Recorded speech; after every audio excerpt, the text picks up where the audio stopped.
లో మా పార్టీ కార్పొరేటర్లతో ఒక సమావేశాన్ని నిర్వహించాం. సిటీ అధ్యక్షులు మాజీ మంత్రివర్యులు అమర్నాథ్ గారు, అదేవిధంగా మాజీ విప్పు మన అనకాపల్లి పార్లమెంట్ కోఆర్డినేటర్ ధర్మశ్రీ గారు, అదేవిధంగా భీమిలి కోఆర్డినేటర్ చిన్న శ్రీను గారు, మేయర్ గారు, ఇతర మా కార్పొరేటర్లు అందరూ కూడా చాలా సుదీర్ఘంగా ఇప్పటివరకు మాట్లాడాం.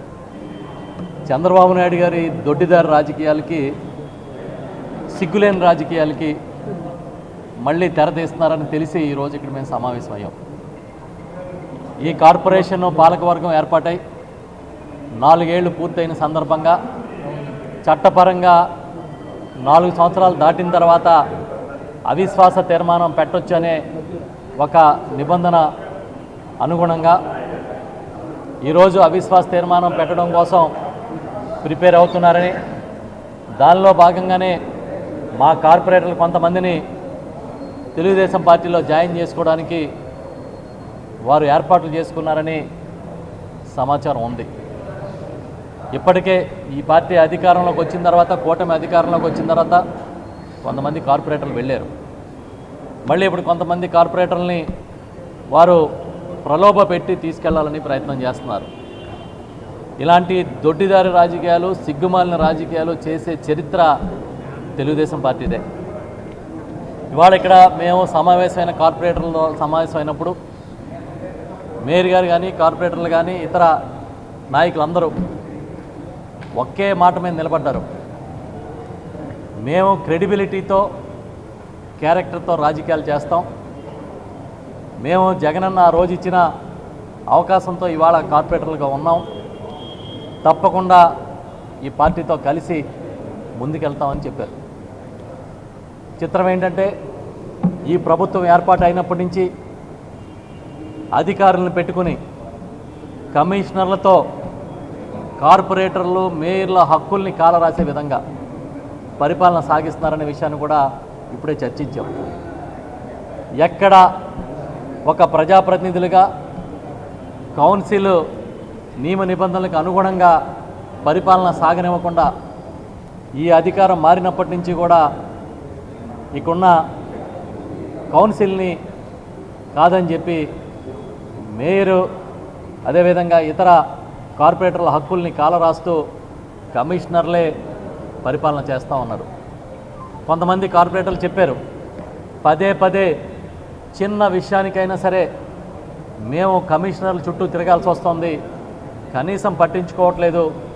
నిన్ననో మొన్ననో సాధారణ పౌరులుగా మేము వెళ్ళి కలెక్టర్కి గ్రీవెన్స్ సెల్లో పిటిషన్లు ఇచ్చుకునే పరిస్థితి దాపురించిందని కూడా వాళ్ళు చెప్పడం జరిగింది. అధికారులకు మేము చెప్తున్నాం, ఈ అధికారులు మళ్ళీ ఒకసారి అర్థం చేసుకోవాలి.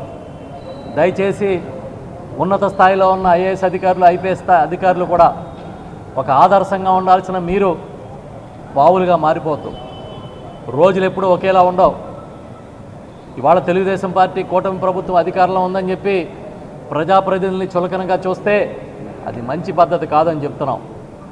మీరు ఇవాళ తెలుగుదేశం పార్టీ చేసిన కుట్రకి అనుగుణంగా దాంట్లో భాగస్వాములు అయ్యేటట్టుగా ప్రవర్తించొద్దని కూడా అధికారులను కోరుతున్నాం. మళ్ళీ మరొకసారి చెప్తున్నాం, కొంతమంది మా కార్పొరేటర్లకి ఫోన్లు చేసి బెదిరిస్తున్నారని కూడా కొంతమంది 2-3 కార్పొరేటర్లు చెప్పారు. బెదిరింపులకు లొంగిపోయేది ఎవరు వైఎస్ఆర్ పార్టీలో ఉండరు. మీరు ప్రలోభాలు పెట్టి తీసుకెళ్తే మీకే నష్టం జరుగుతుందని కూడా చెప్తున్నాం. ఖచ్చితంగా విశాఖపట్నం ఈ కార్పొరేషను ఆ రోజు ప్రజాభిమానంతో వైఎస్ఆర్ పార్టీ కౌన్సిల్ ఏర్పాటైంది. తప్పకుండా దీన్ని కాపాడుకుని తీరుతామని చెప్పి గట్టిగా చెప్తున్నాం. ఇది మంచి పద్ధతి కాదు. ఇలాంటి దొడ్డిదారి రాజకీయాలు, మా కార్పొరేటర్ అందరినీ ఏదో ప్రలోభ పెట్టి తీసుకెళ్తామనే ఆలోచనలు మానుకుంటే మంచిదని కూడా హితవు పలుకుతున్నాం. ఇవాళతో పూర్తయిపోదు రాజకీయం. మీరు చివరి సంవత్సరం ఏదో మేము అధికారంలోకి వస్తే మొత్తం విశాఖపట్నం స్వరూపం మార్చేస్తామని కళ్ళకు అంటున్నారేమో. ఖచ్చితంగా ఈ రాష్ట్రంలో వైఎస్ఆర్ పార్టీ చాలా గట్టిగా ప్రతిపక్ష పాత్ర పోషిస్తుందని చెప్పి తెలియజేస్తూ ఉన్నాం. ఇదే కాకుండా ఇప్పుడే మరొక విషయాన్ని కూడా ఈ సందర్భంగా చెప్పాలి. విశాఖ స్టీల్ ప్లాంట్ అనేది ఈ రాష్ట్రానికే ఒక సెంటిమెంటు, తెలుగు వాళ్ళ సెంటిమెంటు. దీన్ని ప్రైవేటు పరం చేయకుండా అడ్డుకుంటామన్నట్టుగా కలరింగిస్తూ చంద్రబాబు నాయుడు కానీ పవన్ కళ్యాణ్ కానీ తామే ఏదో ప్రైవేటీకరణ ఆపుతున్నాం అన్నట్టుగా ప్రగల్భాలు పలుకుతున్నారు. కానీ ఈ రోజున ఒక వ్యక్తి, సామాన్య వ్యక్తి కేంద్రానికి ఇచ్చిన లేఖకు స్పందించి ప్రైవేటీకరణని విత్డ్రా చేసుకోలేదు, ఉపసంహరణ చేసుకునే ఆలోచన మాకేమీ లేదన్నట్టుగా సమాచారాన్ని ఇచ్చారని తెలిసింది. అంటే ఈ ప్యాకేజీ కానీ ప్రైవేటీకరణ ఆపుతున్నాం అనేది కానీ ఇవన్నీ కూడా బూటకం, చంద్రబాబు నాయుడు ఆడుతున్న నాటకం. మీరు కేంద్ర ప్రభుత్వంలో భాగస్వాములు అయ్యుండి, రాష్ట్రంలో బీజేపీ భాగస్వామి అయ్యుండి మీరందరూ కలిపి ప్రజల్ని మోసం చేసి స్టీల్ ప్లాంట్ని గంపగుత్త గమ్మేసే కార్యక్రమం చేస్తున్నారు.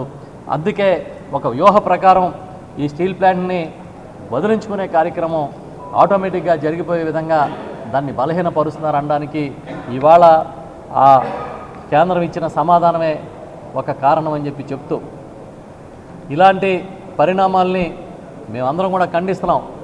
నిజాయితీతో ఈ స్టీల్ ప్లాంట్కి సంబంధించి మీరు ఏం చేయబోతున్నారో ప్రకటన చేయమని చెప్పి ఈ రాష్ట్ర ప్రభుత్వాన్ని కానీ కేంద్ర ప్రభుత్వాన్ని కానీ డిమాండ్ చేస్తున్నాం. మీరు ఖచ్చితంగా స్టీల్ ప్లాంట్ పరిరక్షణకి కార్యాచరణ ఏంటనేది ప్రకటించండి. పై కబుర్లతో కాలక్షేపం చేస్తానంటే ఒప్పుకునేది లేదు. కేంద్ర ప్రభుత్వం చాలా విస్పష్టంగా ఈ ప్రైవేటీకరణ ఉపసంహరించుకోలేదు, అలాంటి ఆలోచనని పూర్తిగా మేము ఉపసంహరించుకోలేదని రాసిచ్చిన తర్వాత కూడా ఇంకా దీనిలో మీరు అబద్ధాలాడి ప్రజల్ని మోసం చేసే కార్యక్రమం చేయొద్దని చెప్తున్నాం. మీ నిజాయితీ నిరూపించుకోండి, సొంత గనుల్ని కేటాయించిందనే, అదేవిధంగా ఉద్యోగులకు సంబంధించి మీ విధానం ఏంటనేది కూడా స్పష్టంగా ప్రకటించమని కూడా మేము డిమాండ్ చేస్తున్నాం. దీంతోపాటు ఇప్పుడే ఇంకో సమస్యను కూడా మా నాయకులు తీసుకొచ్చారు. తెలుగుదేశం పార్టీ అధికార పార్టీలో కూటమి నాయకులు విచ్చలవిడిగా మైనింగ్ చేస్తూ ఉన్నారనేది చెప్తున్నారు. దానివల్ల ఈ జిల్లాలో, విశాఖ ఉమ్మడి జిల్లాలో, పూర్వపు జిల్లాలో చాలా అరాచకంగా ఉందని చెప్తున్నారు. దీన్ని కూడా మేము టేకప్ చేస్తాం వైఎస్ఆర్ పార్టీ తరఫున అనేది ప్రకటిస్తూ ఉన్నాం.